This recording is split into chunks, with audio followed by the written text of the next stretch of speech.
देख लेते हैं इसे। तो स्टार्ट किया था हमने आयनिक प्रोडक्ट। अच्छा, आयनिक प्रोडक्ट जो होता है वो सबको ध्यान है। अच्छा, आयनिक प्रोडक्ट यूज किसके लिए करते हैं?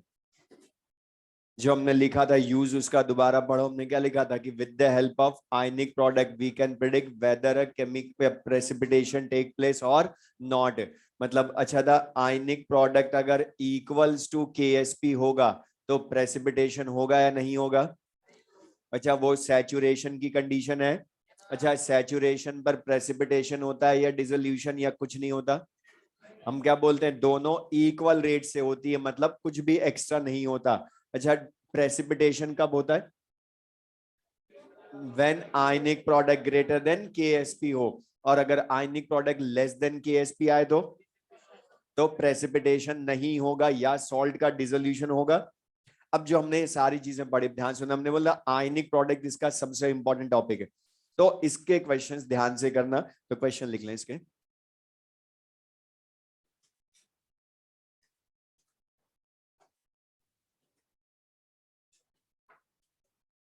लिख लें, in a solution, in a solution, in a solution, board पर लिख लें, in a solution 10 raised to the power minus 6 m, in a solution 10 raised to the power minus 6 m Ag plus ions are present.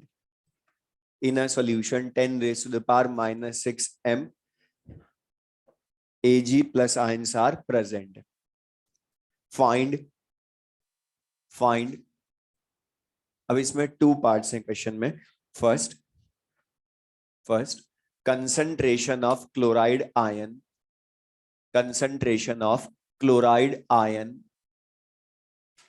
required to make, concentration of chloride ion required to make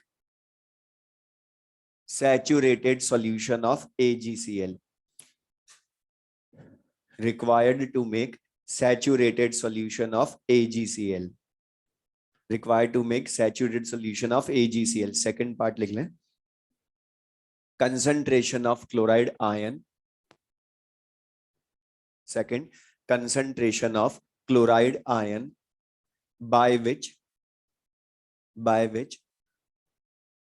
precipitation of AgCl will take place, by which precipitation of AgCl will take place, by which precipitation of AgCl will take place. अब इसमें एक चीज सुनना, अभी मैं जो बोल रहा हूँ इसे अगला क्वेश्चन तुम करना, इसमें जो प्रोसीजर बोलूं वो ध्यान सुनना इसमें बस। अच्छा, इस क्वेश्चन में पढ़ो, बोला है प्रेसिपिटेशन। अच्छा, एक चीज सुन लें, अभी जो कर रहे हैं उनको बोल रहा हूँ, अगला क्वेश्चन करना वो ज्यादा अच्छा होगा। लेकिन लैंग्वेज यहां मैं समझा रहा हूं इसमें कि क्वेश्चन में जब भी प्रेसिपिटेशन वर्ड लिखा हो तो ही या उसके जगह लिखा हो सैचुरेटेड सॉल्यूशन या अनसैचुरेटेड या सुपर सैचुरेटेड, तो ही उसको आयनिक प्रोडक्ट का मानोगे। अब बता, यहां लिखा है, और अगर प्रेसिपिटेशन वर्ड लिखा है तो वो ओनली आयनिक प्रोडक्ट का क्वेश्चन होगा। और जिसका प्रेसिपिटेशन बोले क्वेश्चन में, सबसे पहले प्रोसीजर बोल रहा हूं मैं, क्या कुछ भी लैंग्वेज में बदल दूं मैं, तो सबसे पहले जिसका प्रेसिपिटेशन बोले उसको आयंस में ब्रेक करके उसके आयनिक प्रोडक्ट का एक्सप्रेशन लिखना। और बता, Ag प्लस जब ब्रेक होगा AgCl तो 1 Ag plus ion 1 Cl minus in aqua solution देगा ना। और इसका आयनिक प्रोडक्ट लिखेंगे हम तो वो Q ही होता है, तो वो क्या होगा, cation into anion concentration raise to the power of their stoichiometric coefficient. और अभी दोनों 1 1 ही हैं, लेकिन मतलब 2 या 3 होते तो स्क्वायर क्यूब भी करते। तो सबसे पहले आयनिक प्रोडक्ट लिखना। अब लेकिन इसके बाद ध्यान से, एग्जाम में इन दोनों में से कोई एक ही क्वेश्चन पूछना है, तो अब उसमें पढ़ो फर्स्ट में क्या लिखा है, concentration of chloride ion required to make saturated solution of AgCl। और बता, सैचुरेशन के लिए आयनिक प्रोडक्ट किसके इक्वल होना चाहिए, KSP के। तो बता, तुम्हें KSP का वैल्यू गिवन है AgCl की, और सिल्वर आयन कंसंट्रेशन गिवन है, क्लोराइड आयन लानी तो ला सकते हैं। तो Q की जगह Ag plus into Cl minus concentration लिख दे इक्वल्स टू KSP। तो बता, chloride ion concentration will be equal to 10⁻⁻⁴। इसका क्या मीनिंग है कि Ag प्लस के सॉल्यूशन में इतने क्लोराइड आयन मिलाएंगे तो AgCl का सैचुरेटेड सॉल्यूशन बन जाएगा। लेकिन एग्जाम में तो दोनों में से कोई एक पूछना है तो ओनली सेकंड पूछे, लेकिन इसकी लैंग्वेज पढ़ो क्या लिखा है। कंसंट्रेशन ऑफ क्लोराइड आयन लानी है, लेकिन कौन सी लानी है, सैचुरेशन के लिए या जिससे प्रेसिपिटेशन हो जाए। और बता प्रेसिपिटेशन की कंडीशन क्या होती है, ionic product equals to KSP या ग्रेटर देन KSP। तो जिससे प्रेसिपिटेशन हो जाए मतलब ionic product greater than KSP। तो बता फिर से यही एक्सप्रेशन यूज करोगे, लिख लें। तो बता silver ion concentration into chloride ion concentration greater than 10⁻⁻10। तो बता क्लोराइड आयन कंसंट्रेशन 10⁻⁻4 या उससे ज्यादा। मतलब बता 10⁻⁻3 -2 -1 होगी तो वो ज्यादा वाली एक ही ऑप्शन देगा उससे। तो जो इससे ज्यादा वाला वो टिक कर देना। तो बता आयनिक प्रोडक्ट ग्रेटर देन KSP क्यों बोला, क्योंकि उसने बोला बाय विच, जिससे प्रेसिपिटेशन हो जाए। तो उससे ज्यादा होनी चाहिए, क्योंकि उतनी कंसंट्रेशन रखोगे तब तो प्रेसिपिटेशन नहीं होगा। अच्छा तक कहां तक प्रेसिपिटेशन नहीं होगा AgCl का, बोलो कहां तक नहीं होगा। 10⁻⁻4 m तक नहीं होगा, मतलब तब भी सैचुरेशन की कंडीशन। अच्छा लेकिन ये पूछूं कि कहां से प्रेसिपिटेशन स्टार्ट होगा, तो भी वही, मतलब वहीं से तो स्टार्ट होता है। तो बता मैक्सिमम टाइम वो काम में सैचुरेशन वाली कंडीशन ही आएगी। लेकिन ये सेकंड में हमने ग्रेटर देन KSP क्यों यूज करा, क्योंकि उसने पूछा कि कौन सी कंसंट्रेशन से स्टार्ट होगा, नहीं बोला है किससे प्रेसिपिटेशन होगा। मतलब हमें एग्जैक्ट वैल्यू बतानी है, तो बता फिर तो ज्यादा वाली बताओगे।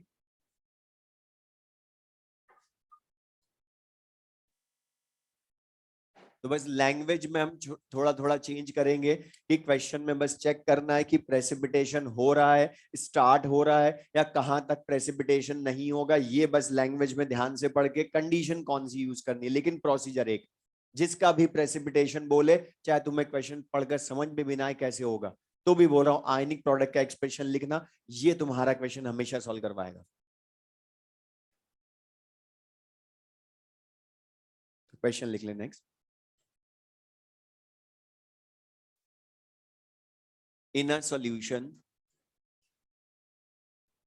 बोर्ड पर लिख ले, इन a solution 0.01 m Ba+2 ions are present. 0.01 m Ba+2 ions are present. Find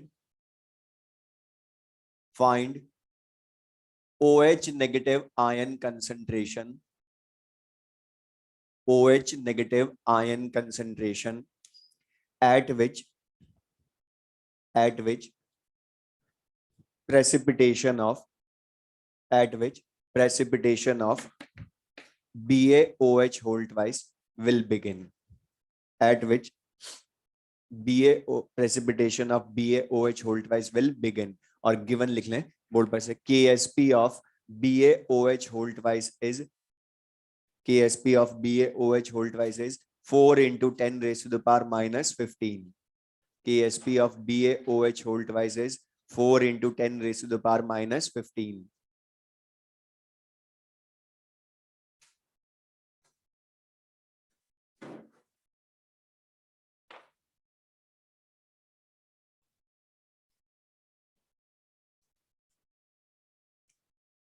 जैसे अभी पहले वाला क्वेश्चन किया वैसे के वैसे पढ़ो।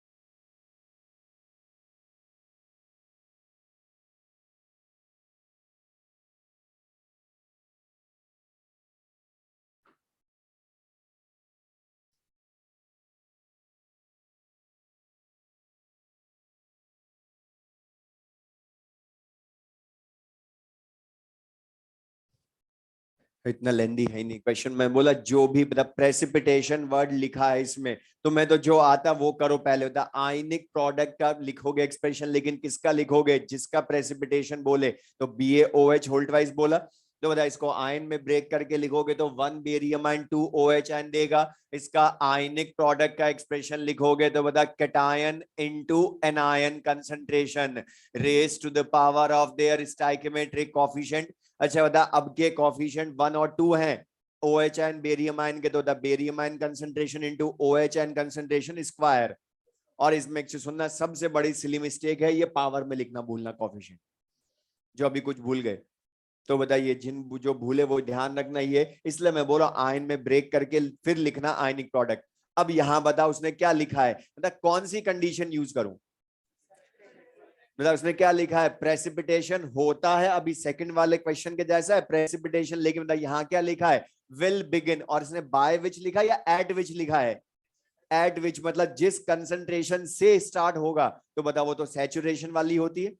तो यहां पर हमने क्या यूज करना है? Q equals to KSP। और मैंने बोला कुछ भी बदल दू लैंग्वेज, ये चीज लिख कर करो हमेशा होगा। अब बता, बेरियम आयन कंसंट्रेशन तुम्हें दे रखी खुद ने उसने 10 raise to the power -2। OH ion concentration तुमसे पूछी है, KSP वैल्यू दे रखी है 4 into 10 raise to the power -15। Divide करोगे मतलब ये 10 रेज टू द पावर -13 रह गया। लेकिन OH आयन कंसंट्रेशन लानी है तो बता रूट लेना पड़ेगा। अब 4 into 10 raise to the power -13 का रूट कैसे लें? बोला था लास्ट क्लास में कि जब भी रूट लेना हो, क्यूब रूट लेना हो, तो पावर ऐसी होनी चाहिए जो 2 3 4 से एग्जैक्टली होल नंबर में डिवाइड हो। तो नहीं हो रही 13, तो बता बढ़ाओगे पावर बोला था। लेकिन अब बड़ा बढ़ाने के लिए इसमें कोई डेसिमल नहीं है, तो बोला था डेसिमल ना हो तो जीरो बढ़ाकर बढ़ाना। तो बता जीरो लिखोगे 40 हो जाएगा, तो ये -14। अब -14 तो कितना हो गया बता? -7 हो गया ये तो। लेकिन 40 का रूट कैसे लोगे? एग्जैक्ट नहीं पता, लेकिन 36 से थोड़ा सा ज्यादा। 36 का रूट 6, तो 6.2 6.3। तो 6.3 into 10 raise to the power -7 OH ion concentration. या इसी क्वेश्चन का मैं दूसरा चेंज कर दूं, मतलब OH आयन कंसंट्रेशन की जगह मैं इस क्वेश्चन में डायरेक्ट, सुन ले वो भी ध्यान से, वो भी मिल जाएगा कहीं पर भी। मतलब OH आयन कंसंट्रेशन अभी हमसे पूछी, लेकिन मैं इसकी जगह पूछ लेता डायरेक्ट कि फाइंड द पीएच। तो बता तब भी मेन तो यही था, OH आयन कंसंट्रेशन लाना, फिर POH लाकर पीएच ला सकते थे। लेकिन ये चीज मैं फिर बोल रहा था, दोनों क्वेश्चन का प्रोसीजर एक जैसा। प्रेसिपिटेशन जिसका बोला उसी का आयनिक प्रोडक्ट लिख रहा हूं, लैंग्वेज में हर बार कुछ ना कुछ चेंज होगा। नेक्स्ट लिखें,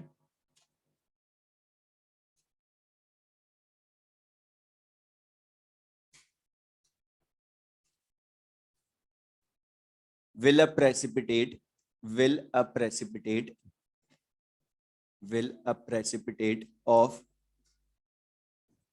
will a precipitate of MgOH whole twice MgOH whole twice be formed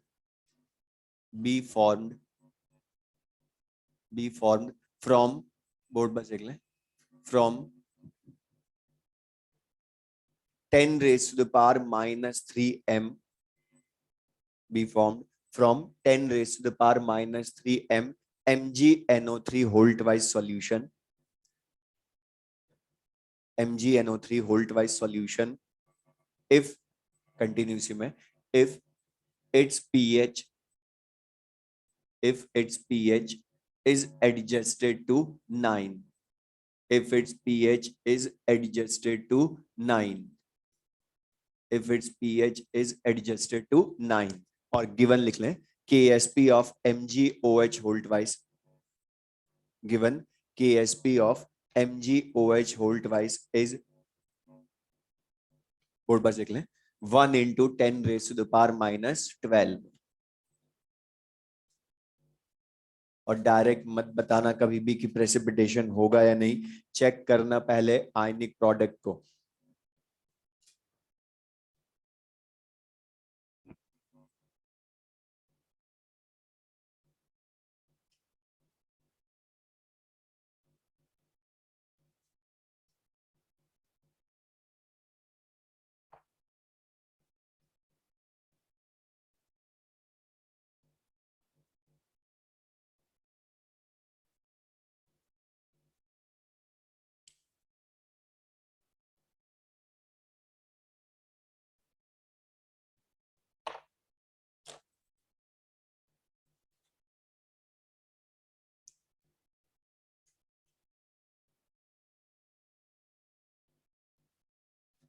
अच्छा तब फिर से अच्छा, लेकिन लेकिन जो अभी हमने दोनों क्वेश्चंस किए और इस क्वेश्चन में डिफरेंस है। मतलब वहां पर हमें खुद बता रहा था कि प्रेसिपिटेशन करवाना है या नहीं करवाना है, यहां उसने पूछा है, लेकिन मेथड वही, क्योंकि आयनिक प्रोडक्ट का है तो सबसे पहले आयंस में ब्रेक करके आयनिक प्रोडक्ट का एक्सप्रेशन लिखो, वही मेथड, वो नहीं बदलना मैं। अब बता, आयनिक प्रोडक्ट का एक्सप्रेशन लिखा मैग्नीशियम हाइड्रोक्साइड के लिए, क्योंकि अब इसने दो दो सॉल्ट है क्वेश्चन में, दो दो इलेक्ट्रोलाइट, लेकिन बता जिसका केएसपी गिवन है, जिसका प्रेसिपिटेशन, उसी का लिखते हो आयनिक प्रोडक्ट। तो MgOH होल्ड वाइज का लिखूंगा, तो बता Mg+2 into OH and concentration square. अब के तुमसे पूछा है उसने कि इसका प्रेसिपिटेशन होगा या नहीं, मतलब बता अगर MgOH होल्ड वाइज का KSP से आयनिक प्रोडक्ट ज्यादा आ गया उसका, तो प्रेसिपिटेशन हो जाएगा, कम आया तो नहीं होगा, इक्वल आया तो सैचुरेशन होगा। तो अब हमें क्या लाना है, एक तरह से यहाँ आयनिक प्रोडक्ट ही लाना है पूरा आपके। अब वो लाएं कैसे, तो बता हमें ये बता रहा है एक्सप्रेशन की मैग्नीशियम आयन कंसंट्रेशन चाहिए एक, तो दूसरा OH आयन कंसंट्रेशन चाहिए। तो अपने आप तुम्हें पीएच का यूज समझ में आया कि वो OH आयन कंसंट्रेशन लाओगे कहां से सॉल्यूशन में, कितनी है, मतलब पीएच का यूज एक ही होता है कि H+ या OH आयन लाना, और OH आयन मतलब पीएच से आती है POH से, तो बता POH कितनी हो जाएगी 5, डायरेक्ट बोल दू, 14 में से माइनस करोगे तो बता OH ion concentration will B 10⁻⁻⁵, तो OH आयन कंसंट्रेशन मिल गई। लेकिन मतलब मैग्नीशियम आयन फिर से डायरेक्ट नहीं दिया, अब यहां कुछ भी डायरेक्ट नहीं दी वैल्यू आयन की, पहले वाले दोनों क्वेश्चन में आयन की डायरेक्ट दे रहा था वो एक की, अब उसने किसकी दी है, पूरे सॉल्ट की दी है। तो मैग्नीशियम नाइट्रेट का सॉल्यूशन, अच्छा बता सॉल्यूशन अगर पूरी केमिस्ट्री में कहीं भी बोलते हो तो उसको एक्वस सॉल्यूशन मानते हो, तो ये जब डिसोसिएट होगा तो सॉल्ट एक्वस सॉल्यूशन में स्ट्रॉन्ग इलेक्ट्रोलाइट, तो 100% ब्रेक, इसकी कंसेंट्रेशन C, तो आयन की 0 0, लेकिन मतलब 100% डिसोसिएशन के बाद सॉल्ट 0, आयन कितने मिलेंगे, मैग्नीशियम आयन C, लेकिन नाइट्रेट आयन तो 2C। अब यहां पर मैं एक और चेंज बता, ये मैंने लिखकर क्यों बताया, अभी कुछ नहीं, डायरेक्ट कर लिया कि मैग्नीशियम नाइट्रेट की कंसेंट्रेशन ही वहां रख दी, वो करेक्ट है अभी, क्यों, क्योंकि अभी जो मैग्नीशियम आयन मिल रहा है वो 1 ही मिल रहा है, इसलिए जो इसकी कंसंट्रेशन वही हो गई मैग्नीशियम आयन की। मान लो उसमें नाइट्रेट आयन रिक्वायर्ड होता, तब तो बता डबल रखते ना वहां पर, 2C पुट करते ना, अगर अभी तो नहीं है लेकिन होता तो फिर रखना पड़ता ना, इसलिए चेक जरूर करना कि कौन से आयन के, इसलिए वहां पर आयनिक प्रोडक्ट का मैं हर बार बोल रहा हूँ एक्सप्रेशन लिखो फिर क्वेश्चन पढ़ो। अब बता तुम्हें यहाँ पर Q की वैल्यू लाओगे तो मैग्नीशियम आयन 10⁻⁻3, OH आयन 10⁻⁻5, तो कितनी वैल्यू आ गई 10⁻⁻13। अच्छा था ये KSP से ज्यादा या कम, क्योंकि वो 10⁻⁻12 है और ये -13 पावर में, तो लेस देन KSP, और लेस देन KSP में प्रेसिपिटेशन होगा या डिसोल्यूशन, डिसोल्यूशन मतलब नो प्रेसिपिटेशन। अच्छा इसी क्वेश्चन में सुन ले, इसी क्वेश्चन में अगर मैं बोल देता pH इज एडजस्टेड टू 10, फिर मतलब pH इज एडजस्टेड टू 10 बोल दूं मैं, तो बता एक जरा सा चेंज करना नंबर, तो 10⁻⁻4, -8, -11, फिर प्रेसिपिटेशन हो जाता। तो ये चीज के लिए सबको ये, अब लिखें इसी का एक और ये जो मैं करवा रहा हूं ये इसका कंसेप्ट वाइज सबसे अच्छा क्वेश्चन है, इजी सा, जो इन तीनों चीजों में मैंने बोली और उनको यूज करना, बस लैंग्वेज भी इसमें बहुत इंपॉर्टेंट है, इस क्वेश्चन में है छोटा सा क्वेश्चन, लिखें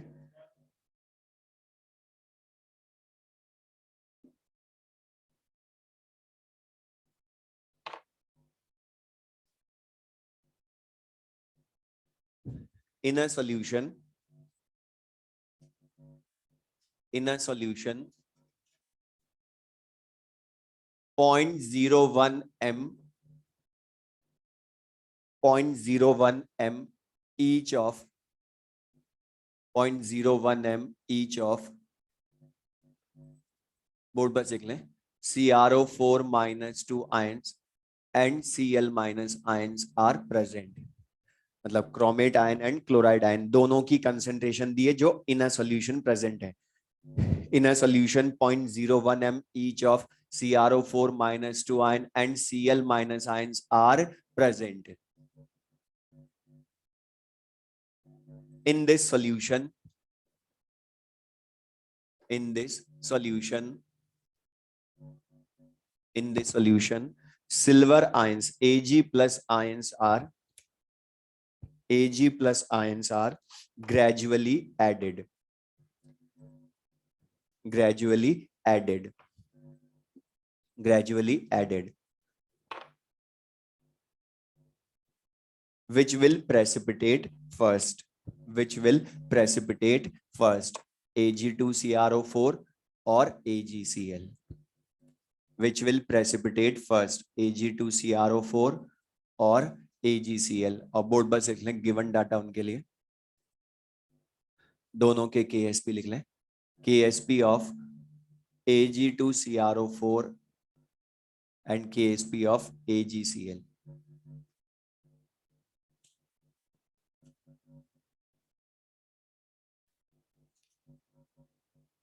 KSP of Ag2CrO4 is 2 into 10 raised to the power minus 12 and KSP of AgCl is 1 into 10 raised to the power minus 10।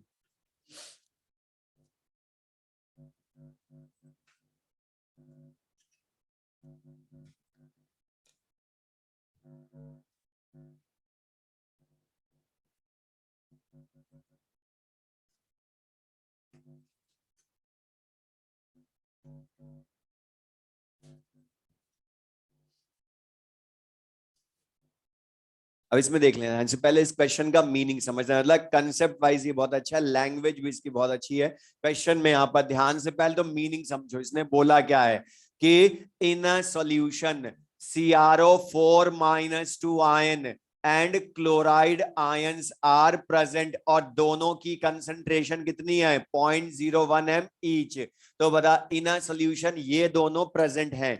अब तुम्हें बोला इसमें हमने सिल्वर आयंस ऐड किए, सिल्वर आयंस ऐड किए, लेकिन बता क्या लिखा है, एक साथ सारा सॉल्यूशन ऐड कर दिया सिल्वर आयन का या ग्रेजुअली एडेड।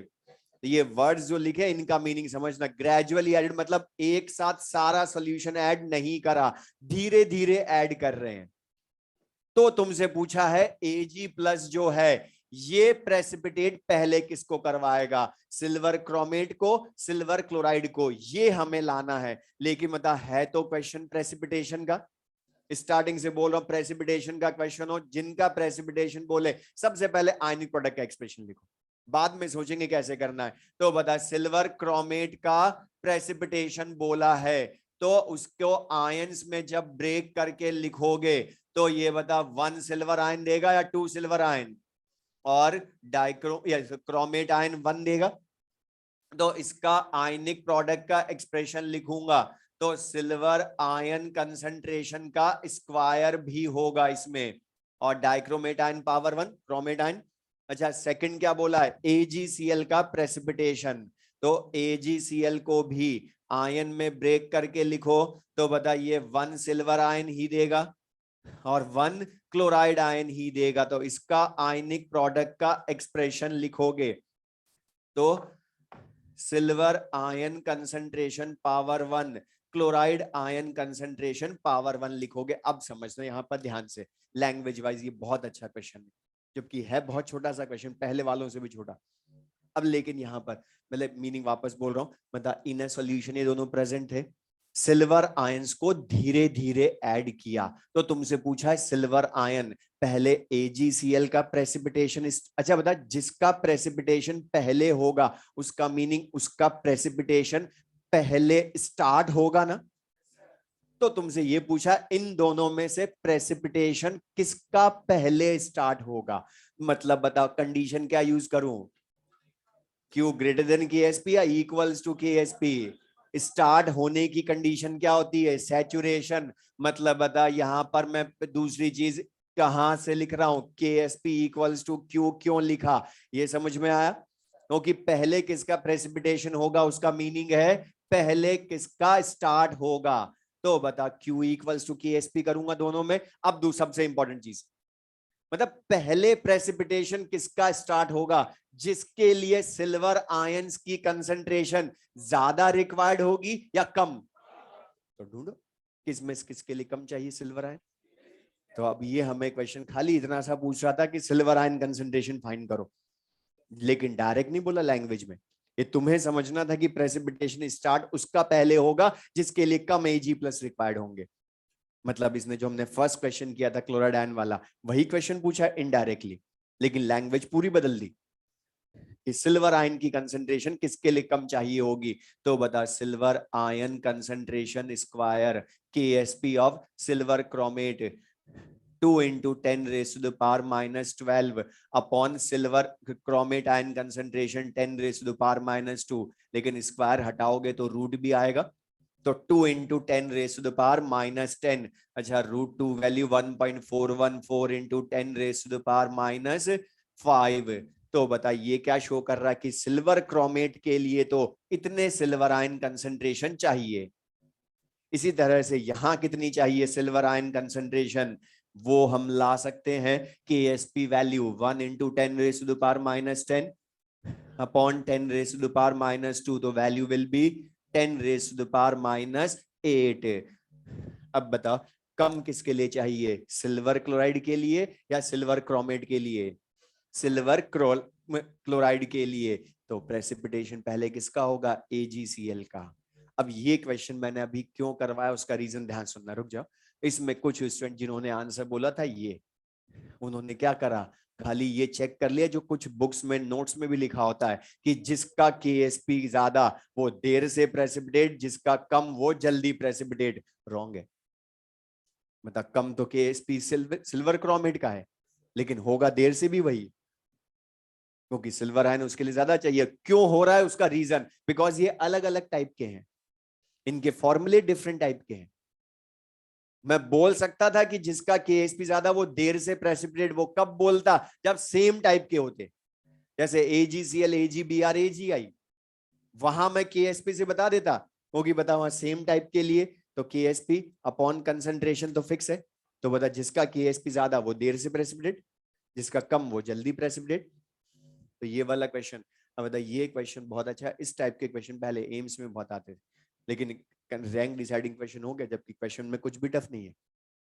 और फर्स्ट क्वेश्चन ही पूछा है हमने, जो हमने किया आज, उसी को लैंग्वेज बदल के पूछा बस, बाकी कुछ भी चेंज नहीं होता, लेकिन मीनिंग क्लियर सबको ये। तो अब इसका आयनिक प्रोडक्ट का न्यूमेरिकल कोई भी होगा कर लेंगे, तो जितने तरह के चेंज कर सकता हूँ सब मैंने बता दी लैंग्वेज में, ठीक है। अब ये तो हमने बोला आयनिक प्रोडक्ट और KSP के न्यूमेरिकल कैलकुलेशन कैसे करनी थी, जो हमने 3 तरह के क्वेश्चंस कर लिए सॉलिबिलिटी में। एक तो एब्सेंस ऑफ कॉमन आयन, मतलब वाटर में सॉलिबिलिटी, दूसरा कॉमन आयन की प्रेजेंस में सॉलिबिलिटी, और तीसरा प्रेसिपिटेशन मतलब ionic product.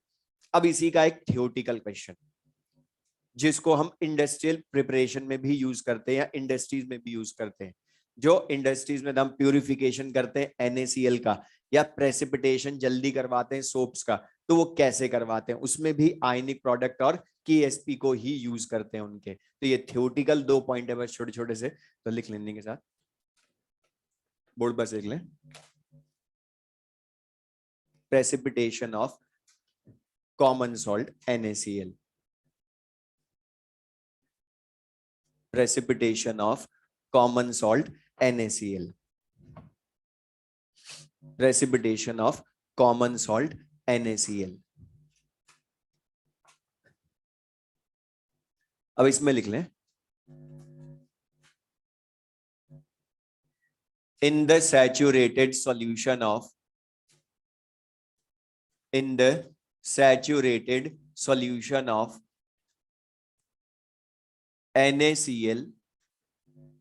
in the saturated solution of NaCl, HCl gas is passed, HCl gas is passed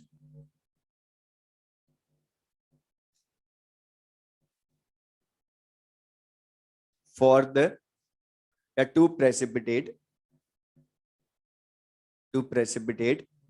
NaCl easily, to precipitate NaCl easily, to precipitate NaCl easily। अच्छा, HCl gas pass करने से क्यों precipitation जल्दी हो जाता है, उसका रीजन वो पूछता है कि NaCl के। अच्छा बता, पहली चीज तो सैचुरेटेड सॉल्यूशन ऑफ NaCl बोला, तो इसका NaCl अनडिजॉल्व सॉलिड अपने डिजॉल्व आयंस के साथ इक्विलिब्रियम में होगा, लिख भी लें साथ में, और इक्विलिब्रियम होगा मतलब सैचुरेशन है, तो ionic product equals to KSP होगा 20 का। तो सोडियम और आयनिक प्रोडक्ट क्या बोलूंगा, sodium ion and chloride ion का मल्टीप्लीकेशन कंसंट्रेशन का equals to KSP of NaCl है अभी। अब मैं तुमसे पूछ रहा हूं रीजन बताओ, क्यों HCl गैस पास करने से प्रेसिपिटेशन, हाँ बोलो, very good, common ion effect, क्योंकि होता है HCl गैस जब वाटर में पास करेंगे तो एक्वस सॉल्यूशन बनाएगी, और एक्वस सॉल्यूशन में HCl इज स्ट्रॉन्ग एसिड, तो बताइए अपने आयंस में ब्रेक होगी H plus and Cl minus, और यहां पर बता क्या हो गया, common ion effect, chloride ion concentration उतनी रहेगी जितनी पहले थी, अब बढ़ गई, बढ़ गई तो बता इक्विलिब्रियम रहेगा या डिस्टर्ब, और किधर शिफ्ट, फॉरवर्ड या बैकवर्ड, बोलो बैकवर्ड, तो बता इस NaCl का प्रेसिपिटेशन जल्दी होगा ना।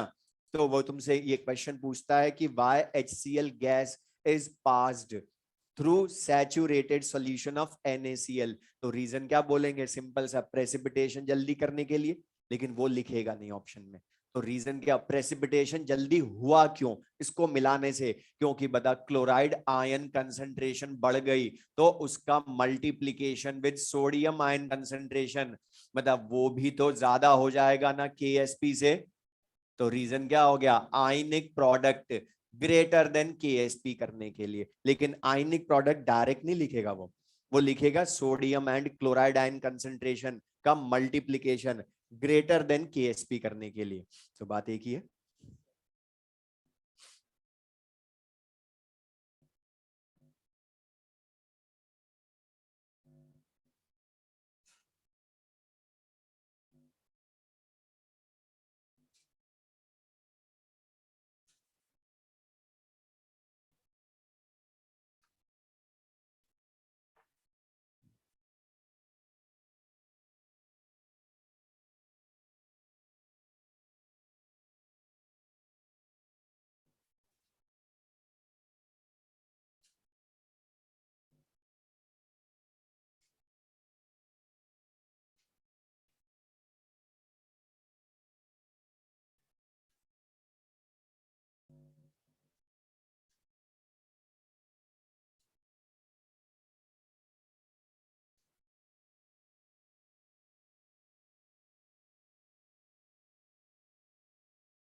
अब इसमें देख लें, तो अब इसी के तरह का दूसरे इसकी एप्लीकेशन इंडस्ट्रियल मैन्युफैक्चरिंग में हम जो यूज करते हैं, प्रेसिपिटेशन ऑफ सोप, लिख लें, प्रेसिपिटेशन ऑफ सोप। अच्छा, सबको पता है सोप क्या होती है, सोडियम या potassium salts of higher fatty acids, और सबसे common example sodium stearate use करते हैं हम, तो सोडियम स्टीरेट, अब इसका प्रेसिपिटेशन जल्दी करवाने के लिए भी हम क्या करते हैं, सबसे पहले लिख लें बोर्ड पर से, सोडियम स्टीरेट का या सोप का सैचुरेटेड सॉल्यूशन बनाते हैं, और सैचुरेटेड सॉल्यूशन में ionic product equals to KSP, और वो क्या होगा, आयंस की कंसंट्रेशन का प्रोडक्ट इक्वल्स टू KSP है, लेकिन यहां भी हम इसका प्रेसिपिटेशन जल्दी करवाने के लिए कॉमन आयन मिलाते हैं, और उसके लिए क्या मिलाते हैं, NaCl का एक्वस सॉल्यूशन, यहां NaCl का एक्वस सॉल्यूशन मिलाते हैं, और NaCl का एक्वस सॉल्यूशन मिलाते हैं तो ये Cl माइनस और Na प्लस में 100% ब्रेक होगा, और बता यहां भी रीजन वही, कॉमन आयन कंसंट्रेशन बढ़ाकर प्रेसिपिटेशन बैकवर्ड डायरेक्शन में जल्दी हो जाएगा, और रीजन क्या बोलेंगे कि स्टीरेट आयन की कंसंट्रेशन और सोडियम आयन की कंसंट्रेशन का मल्टीप्लिकेशन ग्रेटर देन KSP करने के लिए।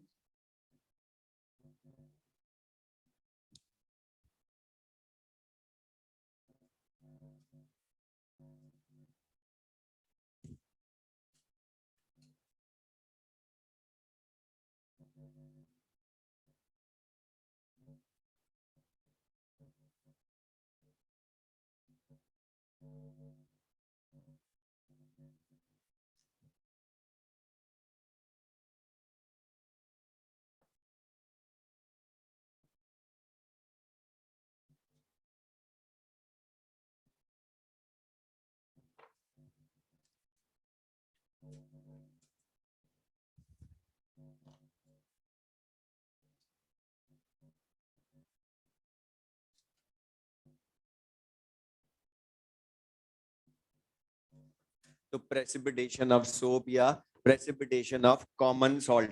अब ये तो हमने बोला सॉलिबिलिटी, तो अब एक जो सॉलिबिलिटी में हमारे जो मेन चीजें हैं वो हम ऑलरेडी पढ़ चुके थे। बोल रहा हूँ क्वेश्चन नंबर 48 से 84 तक कर सकते हो क्वेश्चन इसमें, और इसमें जो पहले वाले क्वेश्चंस दिए थे वो भी सबने कर लिए।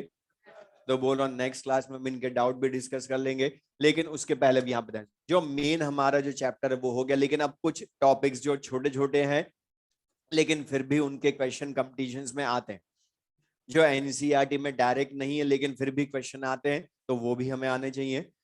तो उसी में लिख लें नेक्स्ट टॉपिक,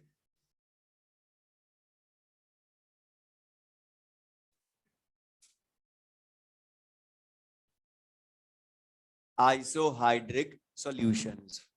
लिख लें बोर्ड पर से, आइसोहाइड्रिक सॉल्यूशंस, आइसोहाइड्रिक सॉल्यूशंस, आइसोहाइड्रिक सॉल्यूशंस। अब आइसोहाइड्रिक सॉल्यूशंस इनका नेम ही बता रहा है, मींस इनमें क्या है, सेम हाइड्रोजन आयन कंसंट्रेशन, मतलब डिफरेंट सॉल्यूशंस जिनमें H plus ion concentration same हो। अच्छा था, H plus ion concentration same होगी तो इनकी पीएच भी सेम होगी, लेकिन मेन क्या है, सेम हाइड्रोजन आयन कंसंट्रेशन। तो लिख लें इसी के साथ, which have same H plus ion concentrations, which have same H plus ion concentrations, which have same H plus ion concentrations। तो बता, जब भी तुम्हें बोले कि टू सॉल्यूशंस, लिख ले बोर्ड पर से, two solutions are isohydric with each other, तो आइसोहाइड्रिक बोलते हमें पता चल गया कि उनके लिए H plus ion concentration equate करनी है।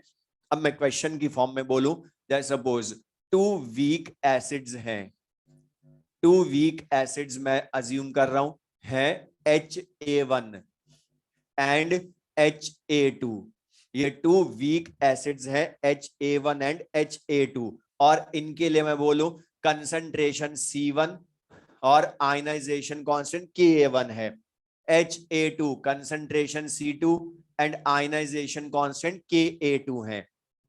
लिख ले साथ में, और मैं बोलूं both are isohydric with each other, तो बता सबसे पहले आइसोहाइड्रिक बोला तो दोनों के लिए कंसंट्रेशन इक्वल कर दोगे H प्लस आयन की, और लिख भी लें साथ में H प्लस आयन कंसंट्रेशन का formula root K a into C, Ostwald dilution law, अकेले वीक एसिड या सी अल्फा अल्फा होता तो root K one C1 equals to root K two C2।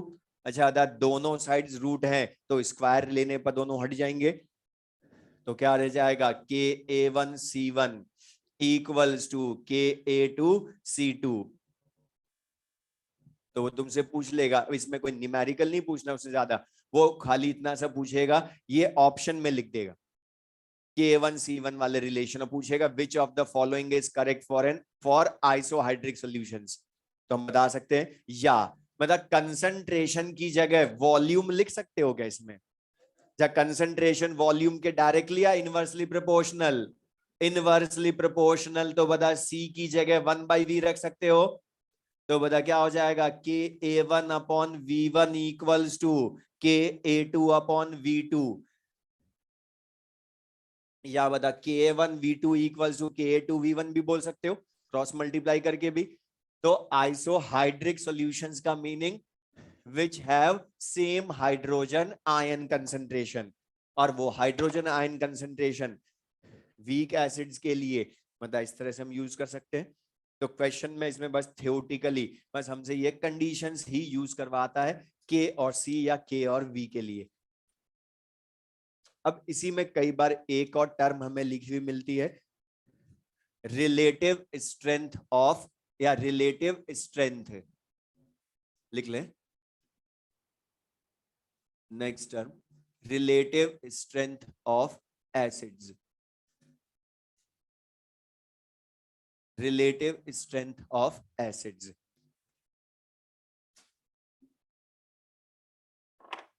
अब रिलेटिव स्ट्रेंथ का या स्ट्रेंथ का पहले मीनिंग, अच्छा हमने पढ़ा है, बता स्टार्टिंग में पढ़ा था फर्स्ट क्लास में, कोई भी एसिड हो उसकी स्ट्रेंथ का मतलब उसका एसिडिक नेचर ज्यादा है या कम है। तो बताओ क्या चेक करते हो उसके लिए, H प्लस आयन कंसेंट्रेशन। तो जिसकी H प्लस आयन कंसेंट्रेशन ज्यादा उसकी एसिडिक स्ट्रेंथ ज्यादा, जिसकी कम उसका एसिडिक स्ट्रेंथ कम। मतलब ये एसिडिक स्ट्रेंथ जो होती है वो directly proportional to H plus ion concentration पढ़ा था हमने। अब रिलेटिव स्ट्रेंथ का मतलब दो एसिड्स की H प्लस आयन कंसेंट्रेशन का कंपैरिजन करना कि कौन स्ट्रॉन्गर एसिड है कौन वीकर एसिड है। तो अब एग्जैक्टली कितने टाइम्स स्ट्रॉन्गर कितने टाइम्स वीकर है ये कौन बताता है, उनकी H प्लस आयन कंसेंट्रेशन का रेशियो। तो लिख लें, it indicates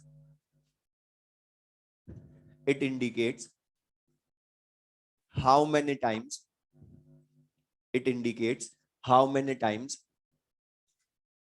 an acid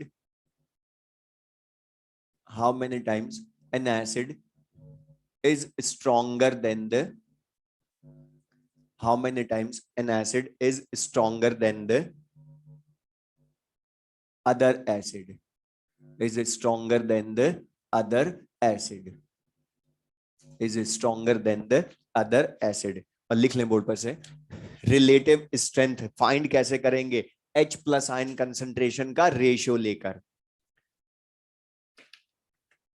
relative strength of acid equals to H plus ion concentration of first acid upon H plus ion concentration of second acid. और बता अगर इनको डिवाइड करने पर वैल्यू ग्रेटर देन 1 आई तो फर्स्ट वाला स्ट्रॉन्गर हो जाएगा जितने टाइम्स आई वैल्यू, लेकिन अगर डेसिमल में आई तो सेकंड वाला स्ट्रॉन्गर हो जाएगा। अब इसका क्वेश्चन मैं पूछूं तो वही सेम मैं अज्यूम कर रहा हूं, टू वीक एसिड्स हैं HA1 HA2, इनकी रिलेटिव स्ट्रेंथ फाइंड करनी है हमें। तो डाटा क्या क्या दे सकता हूं मैं, अल्फा 1 दे दूं आपके डिग्री ऑफ आयनाइजेशन और इसका भी अल्फा 2 दे दूं।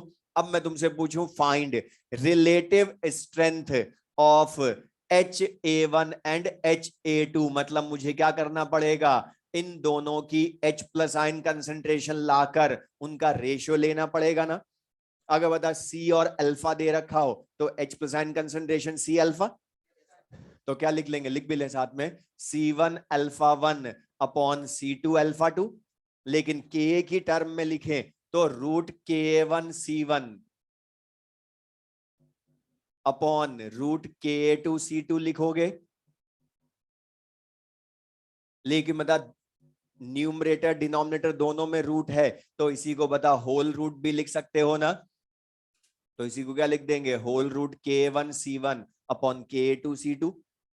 ओके रूट रूट यहाँ पर तो बता रिलेटिव स्ट्रेंथ जो है वो क्या हो गई, सेम वही मेन तो फॉर्मूला वही है, H प्लस आयन कंसेंट्रेशन का रेशियो। ये तो क्वेश्चन का प्रोसीजर हो गया। अब इसी में कई बार वो एक चेंज कर देता है, हमें बोल देता है बोथ सॉल्यूशंस आर इक्विमोलर, और इक्विमोलर मतलब कंसेंट्रेशन दोनों की सेम, और दोनों की कंसेंट्रेशन सेम हो गई अगर, तो बता फिर रिलेटिव स्ट्रेंथ क्या रह जाएगी, ओनली अल्फा 1 अपॉन अल्फा 2 या रूट K1 अपॉन Ka2। तो रिलेटिव स्ट्रेंथ है वो अलग अलग क्वेश्चन हो गए, एक तरह से दो तरह के क्वेश्चन, कंसेंट्रेशन डिफरेंट हो वीक एसिड्स की तो अलग तरह से ला सकते हो, सेम हो तो उसी में C1 C2 इक्वल तो कट जाएंगी वो।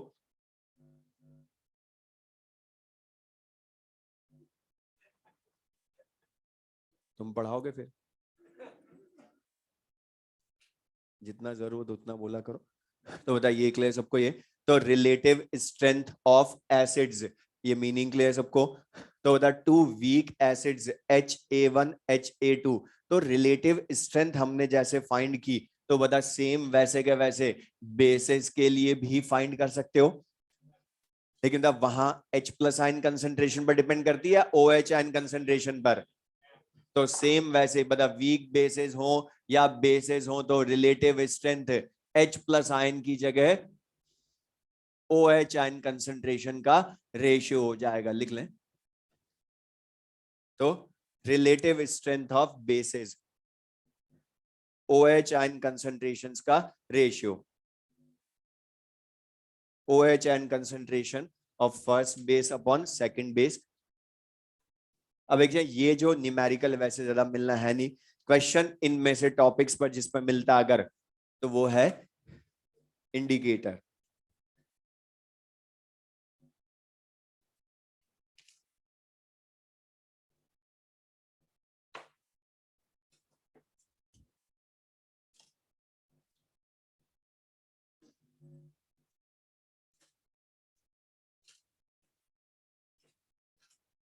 और इसमें लिख लें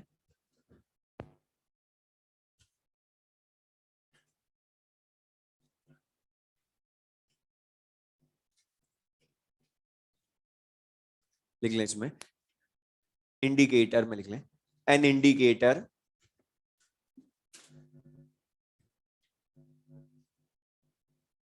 an indicator is a substance.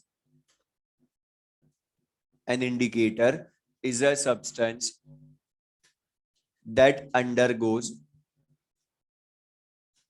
An indicator is a substance that undergoes change in its color. Change in its color to show end point of an acid base titration. To show end point of an acid base titration. Acid base titration. Next point लिख लें titration involves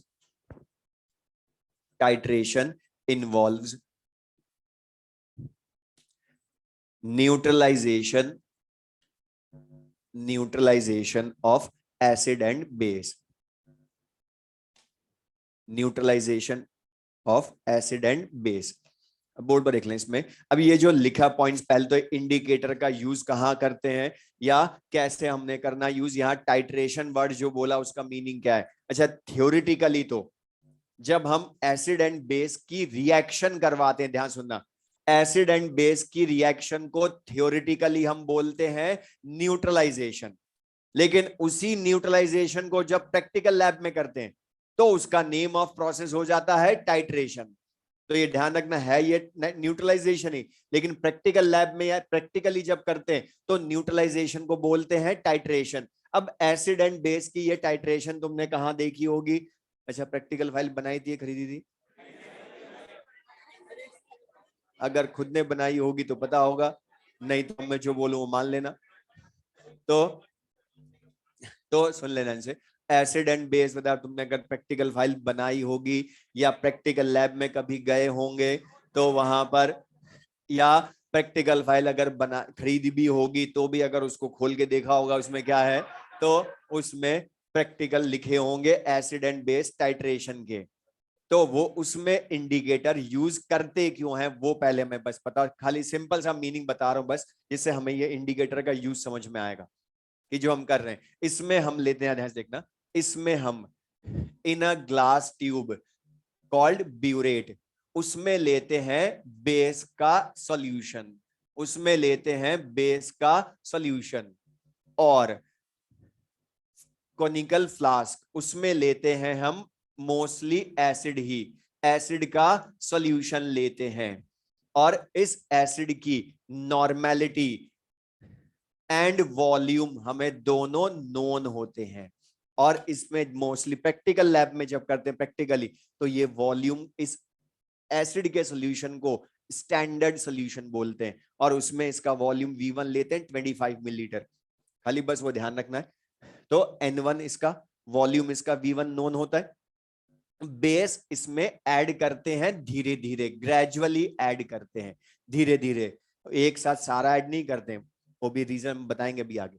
लेकिन जब मतलब base को हम धीरे धीरे add करते जाएंगे तो बेस जो है एसिड को धीरे धीरे न्यूट्रल करता जाएगा ना, न्यूट्रल करता जाएगा करता जाएगा करता जाएगा, और एक स्टेज ऐसी आएगी जब बेस एसिड को कंप्लीटली न्यूट्रल कर देगा। तो हमें पता भी तो चलना चाहिए ना कि वो एंड पॉइंट आ गया। जब कंप्लीटली न्यूट्रल कर देते हैं तो उस पॉइंट को क्या बोलते हैं? And point of titration. लेकिन वो एंड पॉइंट हमें इंडिकेट कौन करता है प्रैक्टिकली? इंडिकेटर।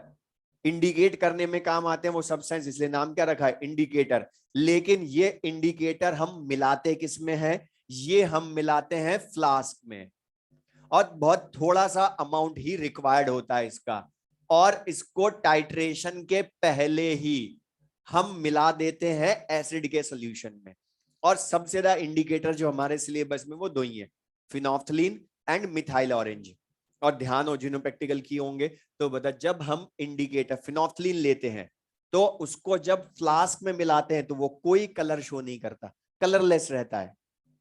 मतलब इसके इंडिकेटर के ध्यान रखना, दो कलर होते हैं, एक जब वो एसिड सॉल्यूशन में रखा तो एक कलर होता है, जब बेस मिलाते जाएंगे तो जब एंड पॉइंट आएगा, मतलब एसिड को बेस कंप्लीटली न्यूट्रल कर देगा, उस टाइम पर वो अपने दूसरे कलर में कन्वर्ट होता है। तभी तो पता चलता है कलर चेंज होके, मतलब कलरलेस था पहले तो, लेकिन जैसे ही ये न्यूट्रल होता है कंप्लीटली और बेसिक में कन्वर्ट होने लगेगा, मतलब न्यूट्रल होने के बाद भी अगर मैं बेस मिलाऊंगा तो बेसिक सॉल्यूशन बनेगा ना फिर वो, तो ये अपने दूसरे कलर में चला जाता है और वो पिंक कलर आता है। तो जहां से पिंक कलर फॉर्मेशन स्टार्ट होती है फिनोफ्थलीन की, उसको क्या बोलते हैं, एंड पॉइंट ऑफ टाइट्रेशन। तो ये एंड पॉइंट में हमने ये लिखा कि इंडिकेटर अपना कलर चेंज शो करके इंडिकेट करता है एंड पॉइंट ऑफ टाइट्रेशन। अच्छा मुझे एक चीज बताओ, जब एंड पॉइंट ऑफ टाइट्रेशन आएगा तो सपोज बेस का हमने उस टाइम तक V2 वॉल्यूम मिला दिया, V2 वॉल्यूम हमने मिक्स कर दिया, और वो तुमसे पूछेगा प्रैक्टिकली इसकी नॉर्मेलिटी कितनी है बेस सॉल्यूशन की। तो टाइट्रेशन ही क्यों बोला न्यूट्रलाइजेशन को यहां, क्योंकि टाइट्रेशन का मतलब है neutralisation plus calculation of normality of base solution, दोनों चीजें होती है, इसलिए नाम क्या रखा उसका, टाइट्रेशन हमने। अब ये कैसे लाएंगे, तो बहुत सिंपल सा, हम न्यूमेरिकल ऑलरेडी कर चुके हैं इसके, मतलब हमने करा था 40% acidic acid is neutralised by KOH, लेकिन वहां एक बोला था कंप्लीटली न्यूट्रल। अच्छा बता, कंप्लीटली न्यूट्रलाइज होते हैं तो एसिड एंड बेस बचते हैं या ओनली सॉल्ट वाटर, मतलब दोनों के नंबर ऑफ इक्वेलेंट्स इक्वल हो जाते हैं एंड पॉइंट ऑफ टाइट्रेशन पर। तो एट, ये लिख लेना, at end point of titration, end point of titration पर number of equivalents of acid becomes equal to number of equivalents of base. Number of equivalents of acid becomes equal to number of equivalents of base. और number of equivalents of acid n into v से लाओगे तो n1v1 equals to n2v2। तो बता, अगर तुम्हें n1 पता है, v1 पता है, v2 हमें पता है, तो n2 अननोन फाइंड कर लेंगे ना। और तुम्हें ध्यान हो प्रैक्टिकल फाइल में तुम ये फॉर्मूला भी लिखते थे, n1v1 इक्वल्स टू n2v2 या m इंटू v भी लिख देते थे। तो बता, नॉर्मेलिटी में मोलैरिटी को चेंज कर सकते हैं ना हम, तो उसका रीजन हमें पता हो, बस सिंपल सा अपनी नॉलेज के लिए, कि एंड पॉइंट ऑफ टाइट्रेशन या नंबर ऑफ इक्विवेलेंट्स। अच्छा, नंबर ऑफ इक्विवेलेंट्स इक्वल हो जाते हैं तो एंड पॉइंट को थियोरेटिकली क्या बोल देते हैं, इक्विवेलेंस पॉइंट भी। तो इक्विवेलेंस पॉइंट बोले या एंड पॉइंट बोले, बात एक ही है, थियोरेटिकली दोनों सेम होते हैं। Number of equivalents of acid becomes equal to number of equivalents of base, तो नंबर ऑफ इक्विवेलेंट्स इक्वल हो जाते हैं, तो बेस कितना मिलाया उसकी नॉर्मेलिटी भी ले आते हैं। तो n1v1 इक्वल्स टू n2v2। लेकिन अब यहां हमने कोई टाइट्रेशन नहीं पढ़नी है, लेकिन हमें क्या पढ़ना है, इंडिकेटर। लेकिन इसका यूज, ये अपना कलर चेंज शो करता कैसे, उसके लिए बस मैंने समझाया। अब वो कैसे शो करेगा, इसको हम इस चैप्टर में टाइट्रेशन को पढ़ क्यों रहे हैं, उसका रीजन, ये प्रैक्टिकल की चीज है बट फिर भी इस चैप्टर में पढ़ रहे हैं, उसका रीजन है क्योंकि ये जो इंडिकेटर हम लेते हैं ये होते हैं वीक एसिड या वीक बेस। और बता, वीक एसिड होंगे या वीक बेस होंगे, तो इसी चैप्टर का क्वेश्चन हुआ। और वीक एसिड या वीक बेस, अब एक चीज सुनो, यहां से जो मैं थ्योरी बताने वाला हूं वो सब थ्योरी है जब इंडिकेटर का सॉल्यूशन अकेला है। अभी टाइट्रेशन में काम नहीं आएगा क्योंकि हमें तो पहले वाली थ्योरी बताओ ना, इंडिकेटर अकेला क्या थ्योरी शो, प्रॉपर्टी शो करता है, तभी तो बताएंगे कलर चेंज कैसे शो करेगा। तो इसके सारी थ्योरी हमें बताई ऑस्वर्ल्ड ने, तो लिख लेना नेक्स्ट, ऑस्वर्ल्ड्स थ्योरी ऑफ इंडिकेटर्स। और इसमें से क्वेश्चंस थियोरिटिकली पूछेगा, और ये जो मैं पॉइंट्स लिखवाऊंगा इनके हर पॉइंट पर क्वेश्चन पूछ चुका है, इसलिए हमें आना चाहिए ऑसवाल्ड्स थ्योरी ऑफ इंडिकेटर्स।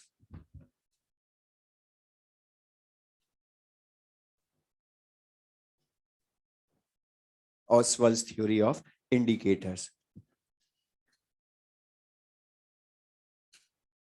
और इसमें लिख लें first point, according to this theory, according to this theory,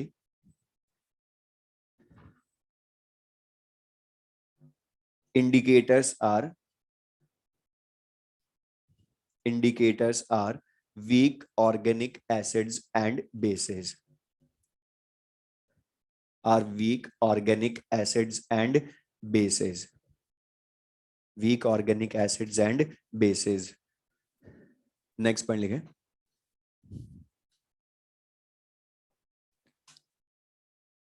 an indicator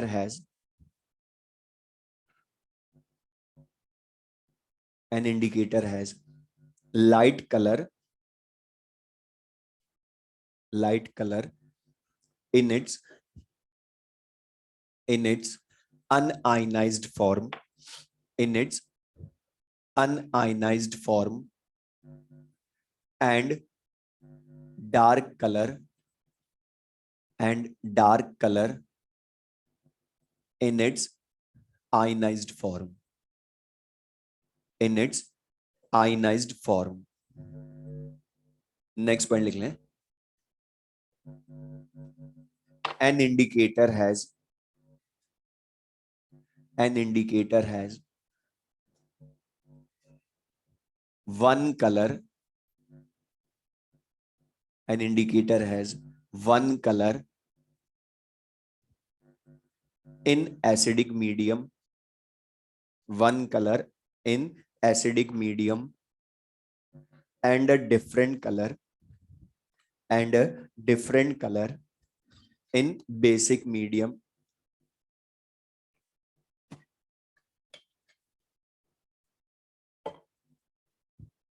and a different color in basic medium due to common and odd ion effects, due to common and odd ion effects, due to common and odd ion effects. अब ये जो सारे points लिखे board पर देख लें, इनको समझना ध्यान से, और ये सिंपल सी थ्योरी, इसकी बहुत टफ नहीं। अच्छा था, इंडिकेटर्स जो होते हैं वीक ऑर्गेनिक एसिड्स या वीक ऑर्गेनिक बेसिस होते हैं, तो बता इनके नेचर के अकॉर्डिंग इंडिकेटर्स को हम दो टाइप का बोल सकते हैं, acidic indicators and basic indicators. और लेकिन मतलब आपने क्या लिखा, ये होते क्या है, ऑर्गेनिक कंपाउंड्स होते हैं, लेकिन इनके जो, ध्यान सुना, सारे इंडिकेटर्स जो हम पढ़ते हैं, methyl orange, methyl red, phenol red, phenolphthalein, इन सब के एक्चुअल फॉर्मूले बहुत बड़े होते हैं, तो हम सबको यहां लिख नहीं सकते, इसलिए हम उनको शॉर्ट में लिखते हैं जनरल। एसिडिक इंडिकेटर को हम शॉर्ट में लिखते हैं HIN, IN for indicator, H for acid, और HIN अगर कहीं लिखा हुआ मिल जाए तो मतलब उसने बता दिया इनडायरेक्टली कि वो एसिडिक इंडिकेटर है। इसी तरह से बेसिक इंडिकेटर्स को शॉर्ट में क्या लिखेंगे, IN, लेकिन H की जगह OH, और एनाइन बाद में लिखते हैं इसलिए INOH, केटाइन पहले लिखते हैं इसलिए HIN लिख दिया। Acidic indicators, basic indicators. अब इनके जो हमारे सिलेबस में या जो क्वेश्चन जिस पर पूछता है, वो मेनली पूछता है फिनोफ्थलीन एंड मिथाइल ऑरेंज। अब फिनोफ्थलीन जो है ये एसिडिक इंडिकेटर होता है, और मिथाइल ऑरेंज ये बेसिक इंडिकेटर होता है। अब फिनोफ्थलीन जो है ये बहुत बड़ा, इसका भी फॉर्मूला बहुत बड़ा होता है। अब ये तुम ऑर्गेनिक में पढ़ते हो, फिनॉल में उसकी कंडेंसेशन रिएक्शन से ये बनता है, लेकिन उसका पूरा फॉर्मूला हम लिखेंगे नहीं, शॉर्ट में क्या लिखेंगे, HPH। पीएच क्या शो कर रहा है, फिनोफ्थलेट आयन को, और H क्या हो गया, फिनोफ्थलीन, एसिडिक इंडिकेटर, और H लिखा ना इसमें भी, इससे भी पता चल रहा है कि ये एसिडिक इंडिकेटर है। मिथाइल ऑरेंज, अब इसका भी फॉर्मूला बहुत बड़ा होता है, लेकिन शॉर्ट में क्या लिख देते हैं, MEOH, तो मिथाइल, और बेसिक इंडिकेटर इसलिए OH, ये लिख लें साथ में, तो मिथाइल ऑरेंज एंड फिनोल्फथलीन, तो ये दो टाइप के इंडिकेटर्स हो गए, acidic indicators and basic indicators. अच्छा लेकिन बता, ये जब अकेला फिनोल्फथलीन का सोल्यूशन है, हमने इसको फ्लास्क में नहीं मिलाया, तब ये अकेला वीक एसिड का सोल्यूशन होगा ना। और बता वीक एसिड का सोल्यूशन होगा फिनोल्फथलीन का, तो बता ये अपने आयंस में 100% ब्रेक या पार्शली, तो बता ये अपने आयंस के साथ इक्विलिब्रियम में रहेगा ना। इसी तरह से मिथाइल ऑरेंज भी जब अकेला है तो वो भी अपने आयंस के साथ इक्विलिब्रियम में रहेगा, Me+ और OH- के साथ। और बता H+ दिख रहा है तो ये एसिडिक इंडिकेटर, OH- दिख रहा है इसलिए बेसिक इंडिकेटर। अब हमने यहाँ पर ध्यान सुनना, हमने बोला ना इंडिकेटर दो कलर शो करते हैं। अब वो दो कलर कैसे शो करते हैं, वो अपनी अनआयनाइज्ड स्टेट में अलग कलर शो करते हैं, और फिनोल्फथलीन अनआयनाइज्ड स्टेट में कलरलेस होता है, जबकि उसकी आयनाइज्ड स्टेट में वो पिंक कलर्ड होता है। तो अनआयनाइज्ड स्टेट में कलरलेस फिनोल्फथलीन, ये हमें याद रखने, क्वेश्चन इस पर पूछेगा। तो फिर लिख लें, फिनोल्फथलीन कलरलेस, आयनाइज्ड स्टेट में पिंक कलर्ड।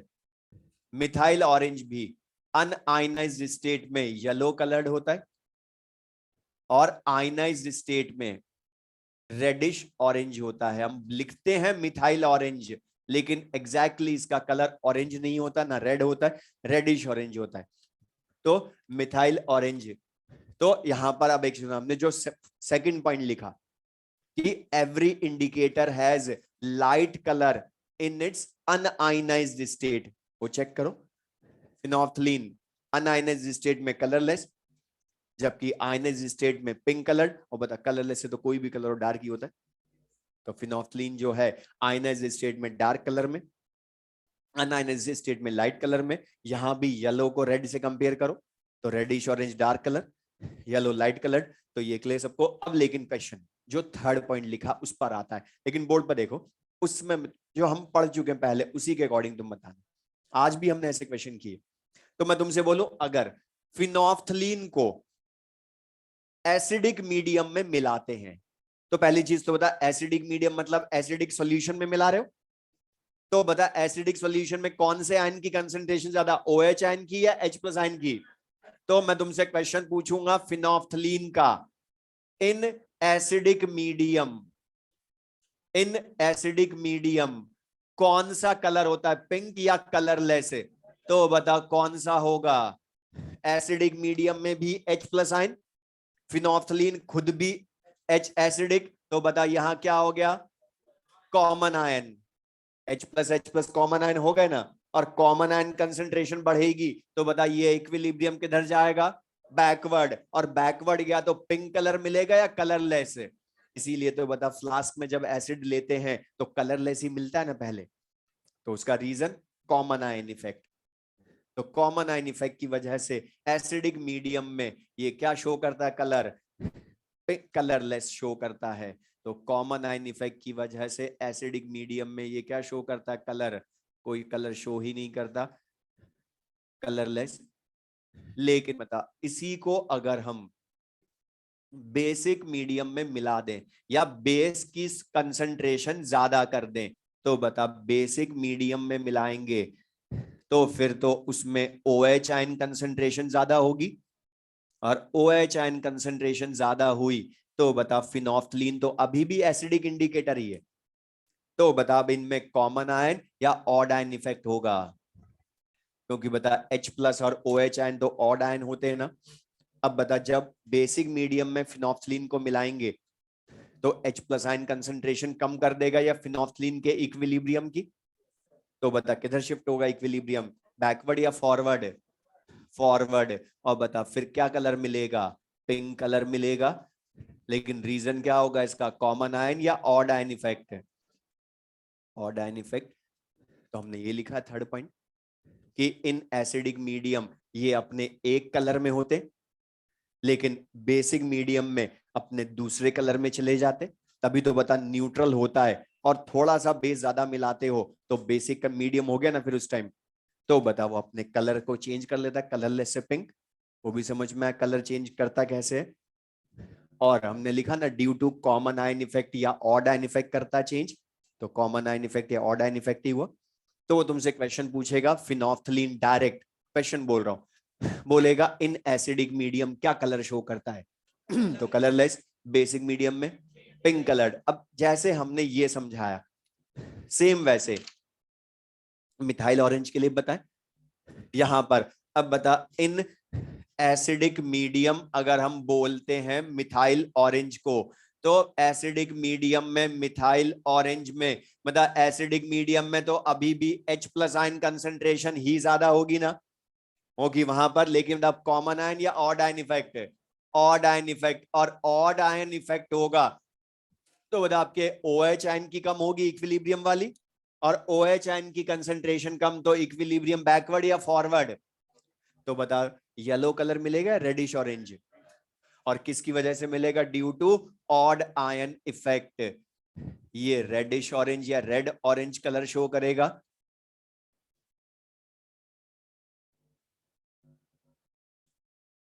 लेकिन अगर इसी को इन बेसिक मीडियम मिलाएंगे,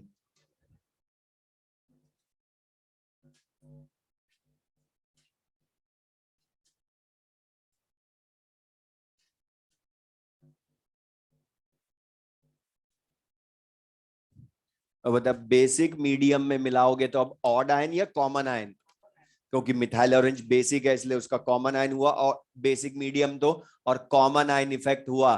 तो बता OH आयन कंसेंट्रेशन बढ़ेगी तो बैकवर्ड शिफ्ट होगा, और बैकवर्ड शिफ्ट होगा तो बता येलो कलर मिलेगा।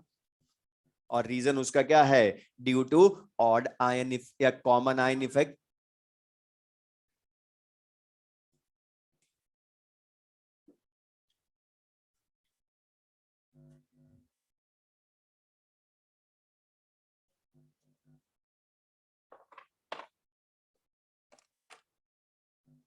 अब यहाँ पर एक शॉर्ट में एक पॉइंट बोल रहा हूं जो याद रखने में हेल्प कर सकता है, कि यहाँ पर क्वेश्चन में फिनोल्फ्थलीन या मिथाइल ऑरेंज दोनों में से कोई भी इंडिकेटर हो, उसके हमें अनआयनाइज्ड और आयनाइज्ड स्टेट वाले कलर याद होंगे तो हम बता सकते हैं, और इनका नेचर एसिडिक है बेसिक है वो ध्यान है तो।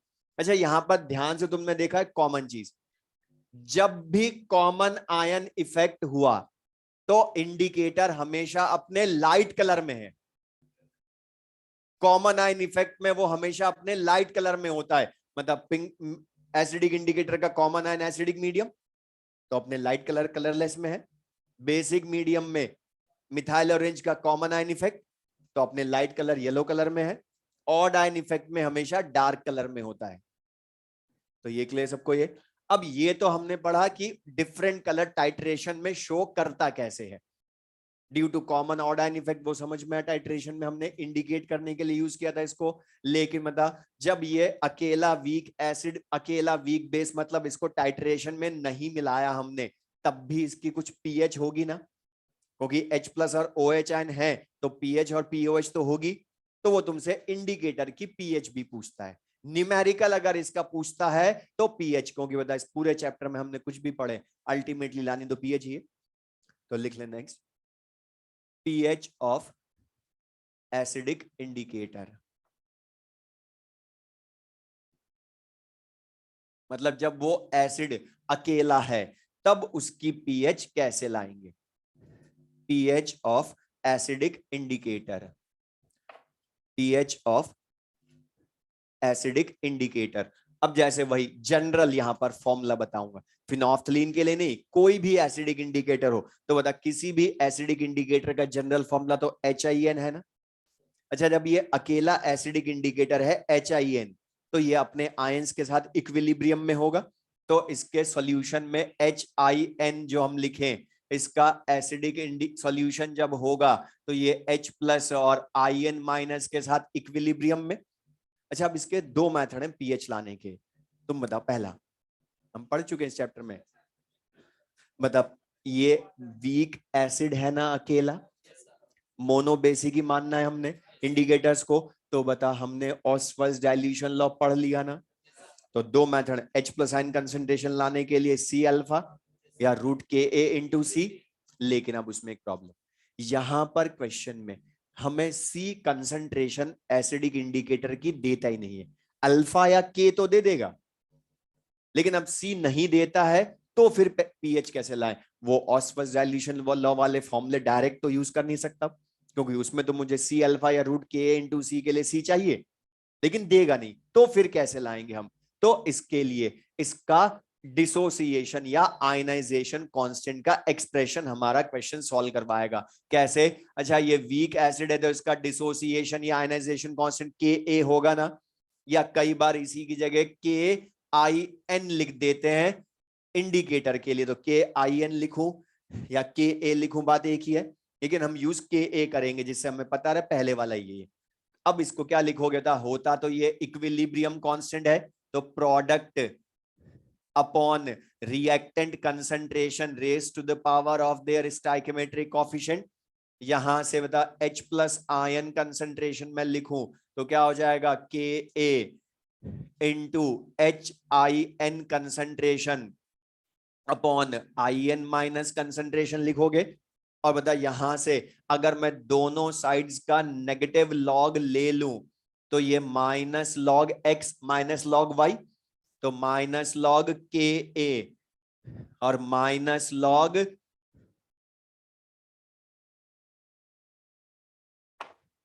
H I N concentration upon I N minus concentration. अच्छा बता, minus log H plus ion concentration क्या है? पीएच। माइनस लॉग के ए क्या है? पी के ए। अच्छा, इस माइनस लॉग को प्लस लॉग में बदल सकते हो क्या? कैसे? लॉग वैल्यू इनवर्स कर दे, तो लॉग वैल्यू इनवर्स करोगे तो I N minus upon H I N concentration हो जाएगा। यही फॉर्मूला हमें डायरेक्ट यूज करना। क्वेश्चन सुन लो साथ में, पहले क्वेश्चन बोल रहा हूं फिर मैं आगे उसको करवा दूंगा। क्वेश्चन में अब बिना सी के तुमसे पीएच कैसे वो लाएगा, क्वेश्चन में पूछेगा इंडिकेटर की। जैसे मैं क्वेश्चन बोलूं, a certain acidic indicator has P K या के वैल्यू कुछ भी दे दे, और बोलेगा acidic indicator exist 40% in its ionized form, 40% in its ionized form। मतलब बता आईएन माइनस में 40% है, तो बता डिसोसिएशन 40% ही हुआ ना, तो बता रिमेनिंग वो कितना होगा? 60। तो बता 40/60। या अगर सी देता क्यों नहीं है इसमें? क्योंकि जरूरत ही नहीं है सी की। अगर बता मैं दे भी दूं इनिशियल कंसेंट्रेशन उस वीक एसिड की, तो बता सी का 40% बनेगा ना, तो सी का 60%, रेशियो में सी कैंसिल, तो मतलब आयंस की परसेंटेज ही रख देना यहां डायरेक्ट। क्वेश्चन सिंपल सा, लिख लो।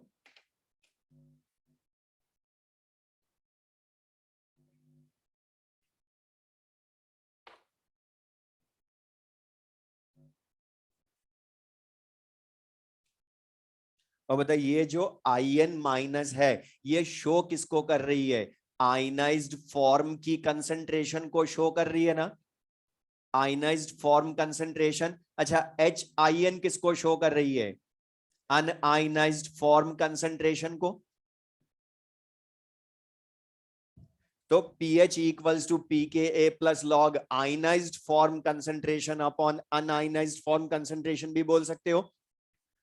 अब लेकिन ये जो फॉर्मूला है, अच्छा ये जो फॉर्मूला हमने पढ़ा, इस तरह का हमने कोई दूसरा फॉर्मूला पढ़ा है क्या जिससे तुम्हें रटने की जरूरत नहीं पड़ेगी फॉर्मूले? बोलो। बफर, एसिडिक बफर का फॉर्मूला ऑलमोस्ट ऐसा ही था, लेकिन ये बफर नहीं है वैसे का वैसा फॉर्मूला। क्यों बोल रहा हूं? क्योंकि यहां देखो ध्यान से, एच आई एन, सुन ले पूरी चीज पहले। एच आई एन मतलब ये वीक एसिड है ना, आई एन माइनस इसी का कॉन्जुगेट बेस है। लेकिन ये बफर क्यों नहीं बोलूंगा ना, कुछ को लगता है कि ये conjugate base upon weak acid तो हो गया ना, बफर का फॉर्मूला आ गया ना, यही तो होता है। लेकिन मतलब वहां वीक एसिड और उसका कॉन्जुगेट बेस सेपरेटली मिक्स किए थे, वो मिक्स्ड बफर थे, तो दोनों को अलग अलग मिक्स किया था। जबकि बताइए आई एन माइनस हमने अलग से मिक्स किया या इसी वीक एसिड ने दिया है? तो ये बफर नहीं है, ये मिक्स बफर थोड़ा हुआ। लेकिन फॉर्मूला याद रखने के लिए इजी है कि एसिडिक बफर का आता है तो वही फॉर्मूला यूज कर लेना, बस बफर मत बोलना। तो ये क्लियर है। अब जैसे हमने बता एसिडिक बफर के लिए फाइंड किया पीएच का फॉर्मूला, तो मुझे लेकिन बता बेसिक इंडिकेटर में पीएच का फॉर्मूला आएगा या पीओएच का? ओके, यहाँ INOH है। तो बता, अगर इसके सॉल्यूशन में हम बोले बात करें तो INOH ये क्या देगा? आयन प्लस आयन और OH नेगेटिव आयन। लेकिन बता, इसके लिए Ka यूज करोगे KB, और उसको KIN भी बोल सकता हूं क्योंकि है तो इंडिकेटर ही वो भी। तो ion plus concentration into OH negative ion concentration upon INOH concentration. तो OH ion will be equal to KB into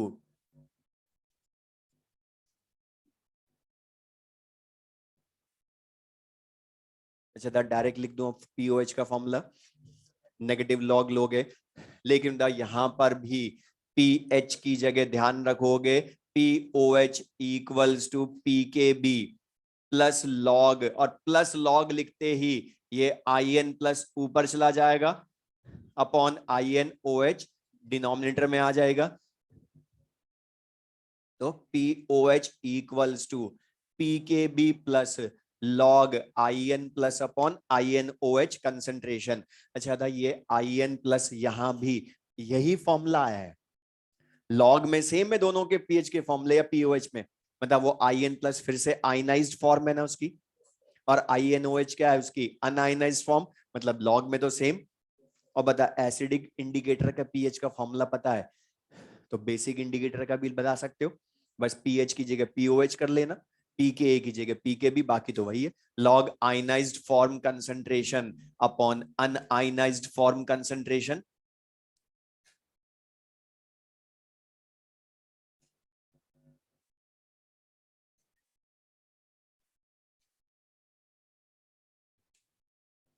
लेकिन यहां सबसे इंपॉर्टेंट चीज बता, इसमें पीएच आएगी या पहले पीओएच है? तो लास्ट में 14 में से माइनस यहां भी करेंगे।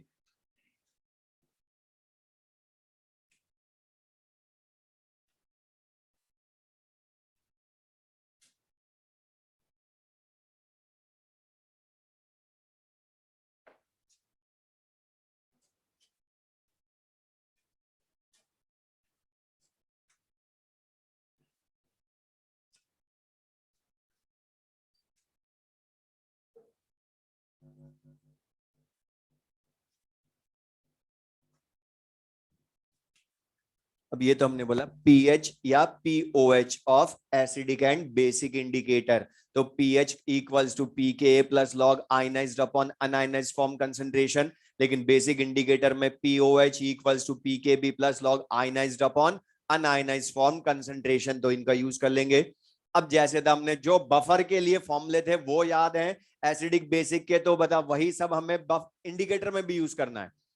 तो बता, वहां भी तुमने फिर बता पीएच पीओएच लाने के बाद उनकी पीएच रेंज पड़ी थी ना बफर की, कि कब बफर की तरह काम करेगा कब बफर की तरह काम नहीं करेगा। सेम वही चीज यहां भी, कि इंडिकेटर की तरह ये कब काम करेंगे वीक एसिड वीक बेस, कब नहीं करेंगे वो भी तो पता हमें, क्योंकि हर इंडिकेटर हर टाइट्रेशन में काम नहीं आता है। तो पहले क्वेश्चन सुन ले, इसका पहले हेडिंग लिख लो, फिर मैं बता रहा हूं मीनिंग इसका। PH range of indicators, pH range of indicators. अब इसका मीनिंग क्या है वो पहले सुन लें।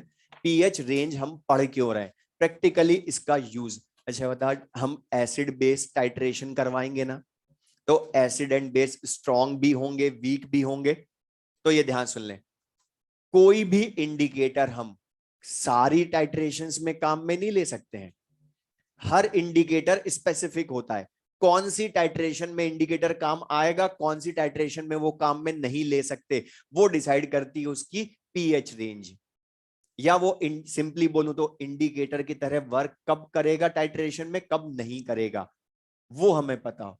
तो सेम वैसे बताओ जैसे वहां पढ़ा था, मतलब वहां क्या बोलते थे कि बफर कब बनेगा कब नहीं बनेगा, उसके लिए क्या बोला था, सॉल्ट और वीक एसिड या सॉल्ट और वीक बेस की कंसंट्रेशन का रेशियो 0.1 to 10 के बीच में आना चाहिए, और वो प्रैक्टिकली डिटरमाइन था। यहां भी वही आएगा, इन दोनों का रेशियो आयनाइज्ड और अनआयनाइज्ड फॉर्म कंसंट्रेशन का रेशियो 0.1 to 10 के बीच में ही आना चाहिए। प्रैक्टिकली डिटरमाइंड, वो डाटा याद रखना है।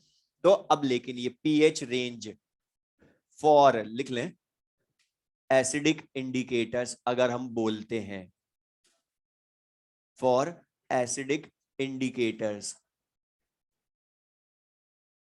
तो बता इसमें क्या देखोगे, ionised upon unionised form concentration, तो I N minus concentration upon H I N concentration, इसकी वैल्यू मिनिमम होनी चाहिए 0.1 और मैक्सिमम होनी चाहिए 10 के बीच में ही।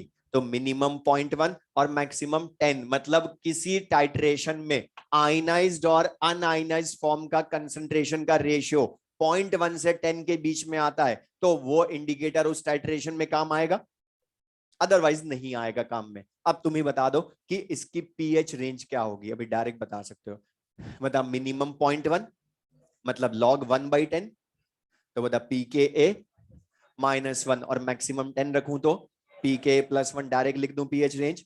तो बता पीएच रेंज ये हम जो पढ़ चुके हैं बफर के, हमने बोला फॉर्मूले उसके याद है, तो इसकी पीएच रेंज सब चीजें याद है हमें, और इसमें पीएच का फॉर्मूला होता है, इसलिए पीएच रेंज पी के ए +-1 बोल सकते हो तो एसिडिक इंडिकेटर के लिए, और सेम ऐसे कैसे बता बेसिक इंडिकेटर के लिए भी बता सकते हो।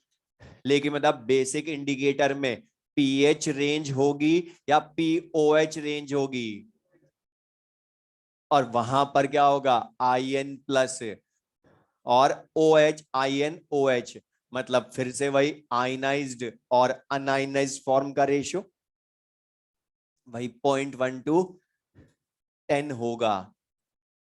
तो पीओएच रेंज इसकी डायरेक्ट लिख दे पी के बी +-1।